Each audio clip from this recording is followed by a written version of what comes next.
start off first by feeling appreciative for the wonderful garden and swing that I have, that happened here, and it'll happen for good causes, and I'm just reaping the benefits of it for different causes.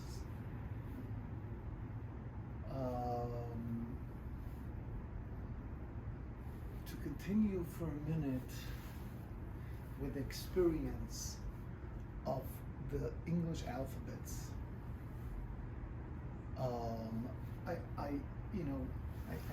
I experienced together a lot about the letter Q, how it's combined with KU and the U inside the K, sort of. It has a K that has a U in it, and which is a circle that has a dot in it, and then you add another U, which is another dot, as experience we discussed then.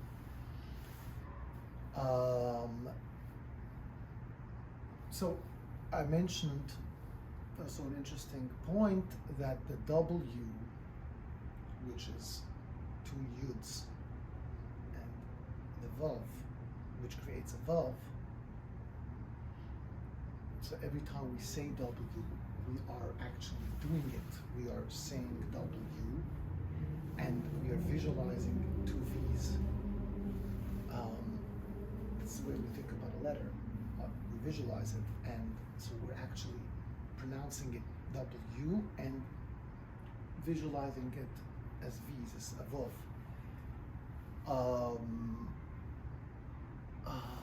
So that's all. So that W is like the what, when, where, how, why,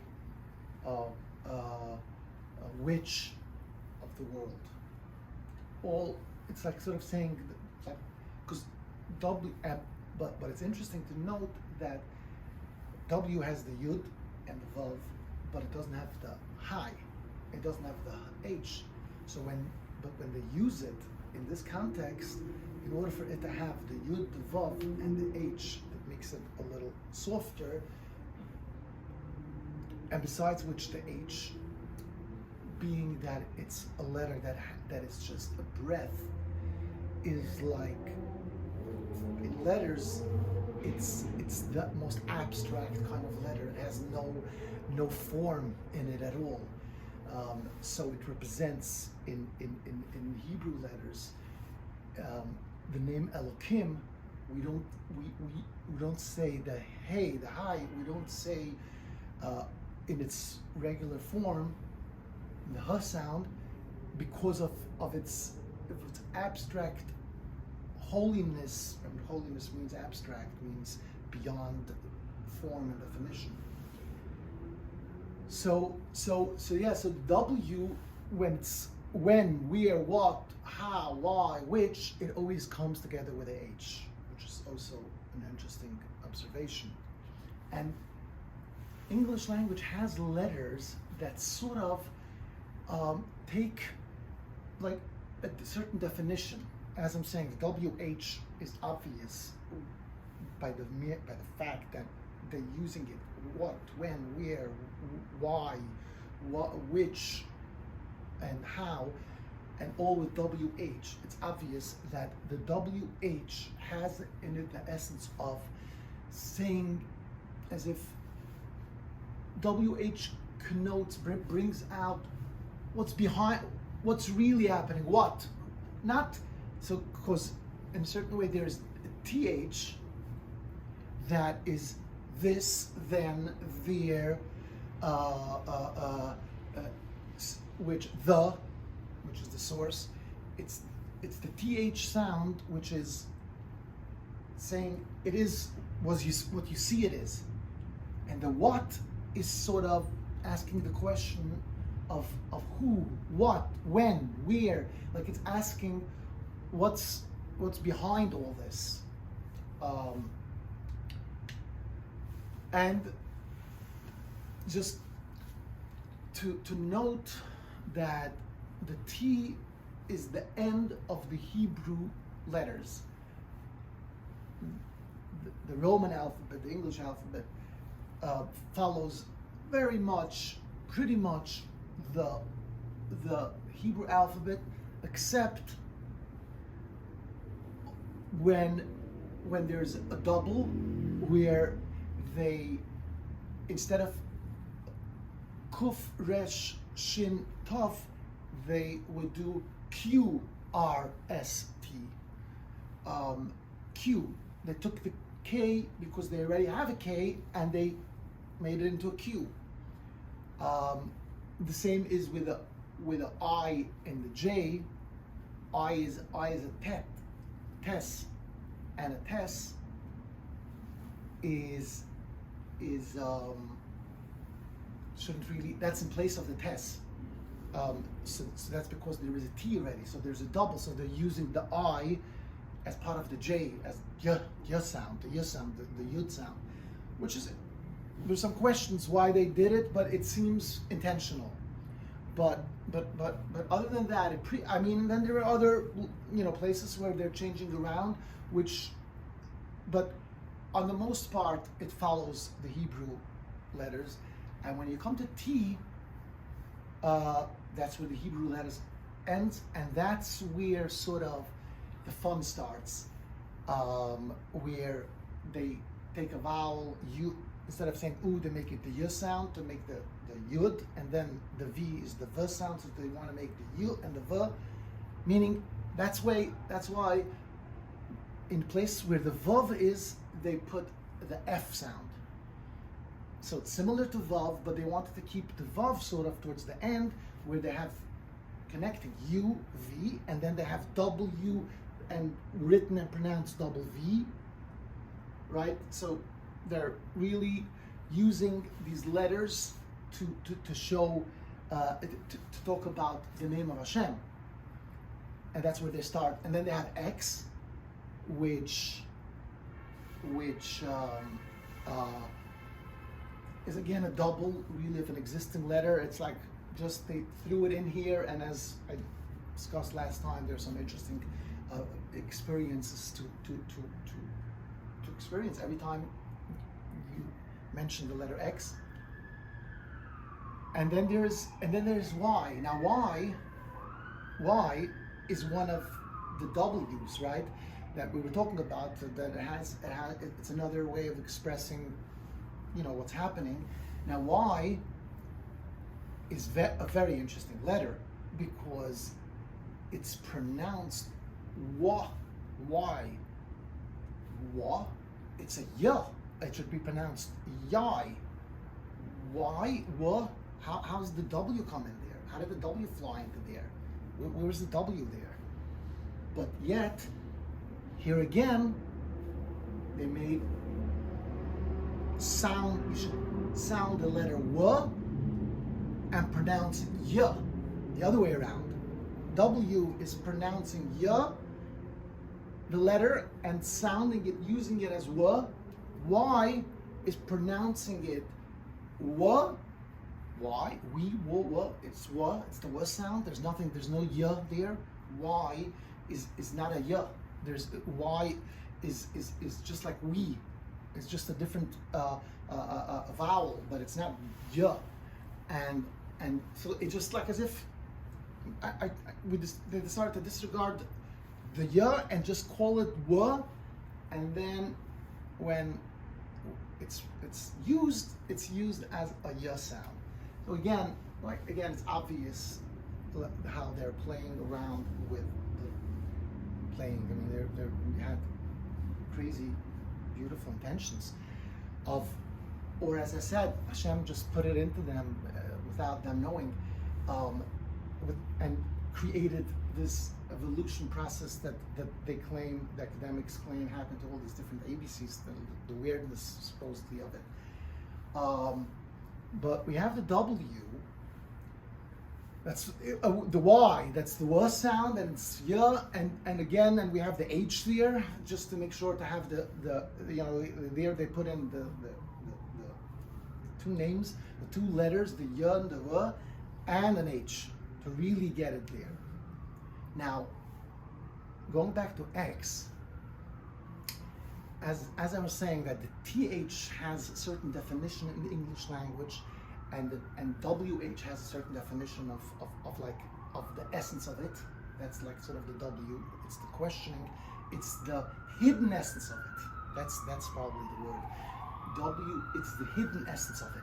So that's why it's a question. It's basically what it's, because the W is the hidden part of it. Because the hidden part is Hashem, is the name of Hashem. I mean, I'm just going by what this is like what they're doing here. They're creating W for the what, when, where, creating the Q, U, like, you know. It's worthwhile to listen also to the previous a video that I made about the English letters and the alphabet, so to understand where I'm coming from, to see that it's not just nice little talk, it's really logical realities that you can't deny. It can't be coincidence. It just can't be. No reason to think so. In you know, it's less of a miracle that it was intentional than the miracle of it being completely coincidence. So and I think David Hume said that you always have to believe the lesser.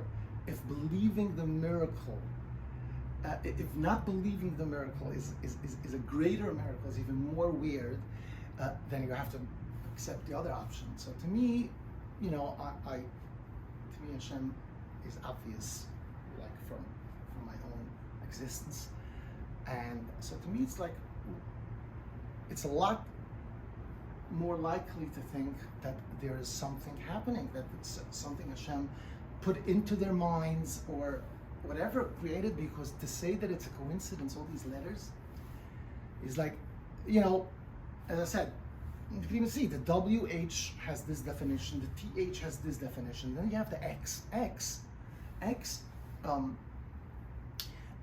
is like,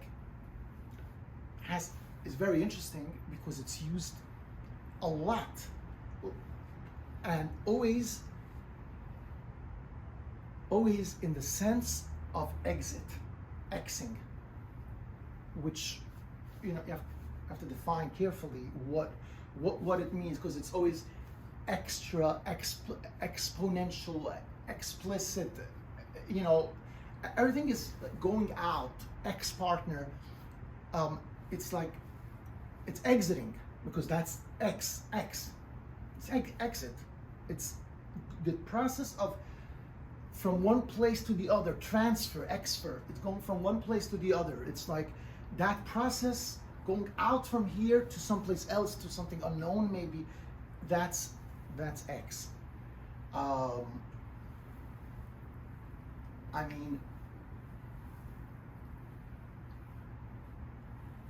in a certain sense, I don't know how far to take this, but in a certain sense, the X,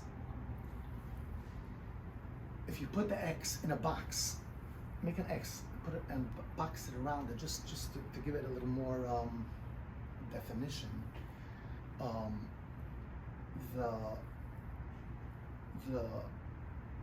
Because it points all to the center, it creates a certain focus, and it creates that the other parts going further out have a certain sense of distance.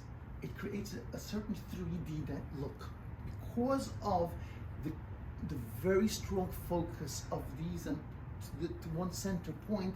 It, you know, focus creates an image of closeness. So, in a certain sense, it's like the X actually, besides multiplying itself, it actually goes out of its whole way of being, which is lines, and becomes 3D.